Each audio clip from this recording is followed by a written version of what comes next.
বাংলাদেশের নির্বাচনকে কিভাবে দেখছে উন্নয়ন সহযোগী দেশগুলো, প্রতিবেশী দেশগুলোরই বা প্রতিক্রিয়া কি? যে দলই ক্ষমতায় আসুক, বড় দেশগুলো দেখবে নিজেদের স্বার্থ, বলছেন বিশ্লেষকরা।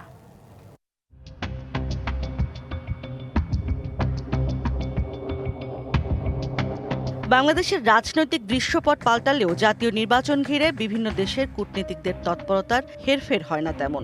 এবারও দেখা গেছে সেই চিত্র। দফায় দফায় বিভিন্ন দেশের রাষ্ট্রদূতরা দেখা করেছেন বিএনপি ও জামায়াতের নেতাদের সাথে।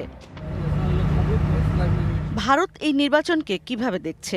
স্থবির হয়ে থাকা ভারতের সাথে সম্পর্কের বরফ কি গলবে নির্বাচনের মধ্য দিয়ে? একটা সরকার আসবে ঢাকায়, আর সেই সরকারের সাথে ভারত তো বলেই দিয়েছে যে আমরা তাদের সাথে বসে আমরা কাজ করতে চাই।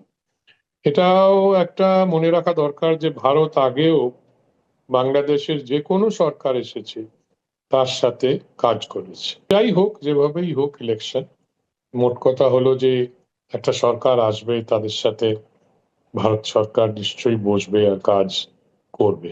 নির্বাচন যেমনই হোক, চীন মনোযোগ দেবে ব্যবসা বাণিজ্যে, আর পাকিস্তানের ভারত বিরোধী অবস্থানের কারণে তারাও চাইবে ভারত থেকে দূরে থাকা সরকার, মনে করেন আন্তর্জাতিক সম্পর্ক বিশ্লেষক। নর্মালি চীন যেই সরকারই থাকুক না কেন তার সাথে ডিল করতে চায়, সেটা যে ধরনের সরকার, মানে অন্য কথায় ডোমেস্টিক পলিটিক্সের মধ্যে ঢুকতে চায় না।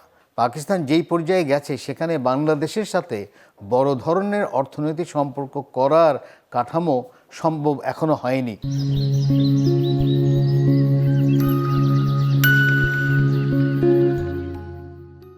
তাদের দিক থেকে হলো যে বাংলাদেশে যদি একটা ভারত বিরোধী কোনো একটা দল থাকে তাহলে তারা খুব মনে করে যে তাদের রাজনীতির অংশ হিসাবে ওটা ভালো হয়। নির্বাচন কেমন হয়, জনগণ কি চায়, সব দিক বুঝে আগামী সরকারের সাথে সম্পর্ক নির্ধারণ করবে মার্কিন যুক্তরাষ্ট্র, মনে করেন বিশ্লেষকরা। বিভিন্ন ক্ষেত্রে যুক্তরাষ্ট্র এখন অপেক্ষা করছে যে নির্বাচনটি 12 ফেব্রুয়ারির কেমন হবে, ভোটার সংখ্যা কেমন হবে, এবং কোনো হানাহানি বা কারচুপি বা নিরপেক্ষ সুষ্ঠু নির্বাচন হবে কিনা সেদিকে লক্ষ্য রাখবে। আমেরিকা তার বন্ধু দেশগুলি, এমনকি তার শত্রু দেশগুলির উপরও গণতন্ত্রের যে প্রভাব বিস্তার করতে পারে সেটারই অনবরত সংগ্রাম চলতে থাকে। 12 ফেব্রুয়ারি নির্বাচনের পর একটি কার্যকর সরকার ক্ষমতায় এলে সচল হতে পারে বাংলাদেশের অর্থনীতির চাকা, খুলে যেতে পারে অনেক সম্ভাবনার দুয়ার, প্রত্যাশা বিশ্লেষকদের। ইশরাত জাহান উর্মি, ডিবিসি নিউজ, ঢাকা।